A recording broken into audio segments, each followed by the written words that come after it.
Honey rights کے معزز ناظرین السلام علیکم۔ ناظرین، ماں باپ انسان کے لیے بہت قیمتی ہوتے ہیں۔ ایسے ہی ایک بوڑھے ماں باپ اور ان کے بیٹے کا ایک عجیب واقعہ جو دل دہلا دینے والا، آنسو دلانے والا واقعہ ہے۔ ایک نوجوان اپنے بوڑھے ماں باپ کے ساتھ کسی مہنگے ہوٹل میں کھانا کھانے گیا۔ ماں باپ تو نہیں چاہتے تھے، لیکن بیٹے کی خواہش تھی کہ وہ انہیں کسی مہنگے ہوٹل میں ضرور کھانا کھلائے گا۔ اس لیے اس نے اپنی پہلی تنخواہ ملنے کی خوشی میں ماں باپ جیسی عظیم ہستیوں کے ساتھ شہر کے مہنگے ہوٹل میں کھانا کھانے کا پروگرام بنایا۔ باپ کو ریشے کی بیماری تھی، اس کا جسم ہر لمحہ کپکپاہٹ میں رہتا تھا اور ضعیفہ ماں کو دونوں آنکھوں سے کم دکھائی دیتا تھا۔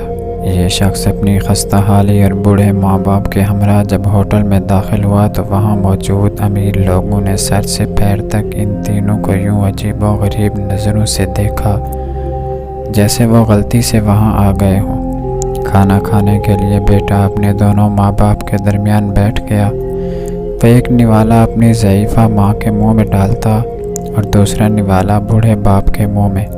کھانے کے دوران کبھی کبھی راشے کی بیماری کے باعث باپ کا چہرہ ہل جاتا تو روٹی اور سالن کے ذریعے باپ کے چہرے اور کپڑوں پر گر جاتے۔ یہ حالت ماں کے ساتھ بھی تھی۔ وہ جیسے ہی ماں کے چہرے کے پاس نوالا لے جاتا تو نظر کی کمی کے باعث وہ انجانے میں ادھر ادھر دیکھتی تو اس کے بھی منہ اور کپڑوں پر کھانے کے داغ پڑ گئے تھے۔ گرد بیٹھے لوگ جو پہلے ہی انہیں حقیر نگاہوں سے دیکھ رہے تھے، وہ اور بھی منہ چڑھانے لگے کہ کھانا کھانے کی تمیز نہیں ہے اور اتنے مہنگے ہوٹل میں آ جاتے ہیں۔ بیٹا اپنے ماں باپ کی بیماری اور مجبوری پر آنکھوں میں آنسو چھپائے، چہرے پر مسکراہٹ سجائے، ارد گرد کے ماحول کو نظر انداز کرتے ہوئے ایک عبادت سمجھتے ہوئے انہیں کھانا کھلاتا رہا۔ کھانے کے بعد وہ ماں باپ کو بڑی عزت و احترام سے واش بیسن کے پاس لے گیا۔ وہاں اپنے ہاتھوں سے ان کے چہرے صاف کیے، کپڑوں پر بڑے داغ دھبے دھوئے، اور جب وہ انہیں سہارا دیتے ہوئے باہر کی جانب جانے لگا تو پیچھے سے ہوٹل کے مینیجر نے آواز دی اور کہا، بیٹا تم ہم سب کے لیے ایک قیمتی چیز یہاں چھوڑے جا رہے ہو۔ نوجوان نے حیرانگی سے پلٹ کر پوچھا، کیا چیز؟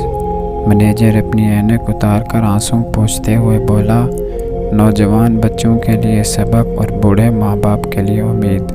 اللہ تبارک و تعالی جن کے ماں باپ زندہ ہیں ان کو لمبی عمر عطا فرمائے، اور جن کے ماں باپ وفات پا گئے ہیں ان کو اللہ تبارک و تعالی جنت الفردوس میں اعلیٰ مقام عطا فرمائے، آمین۔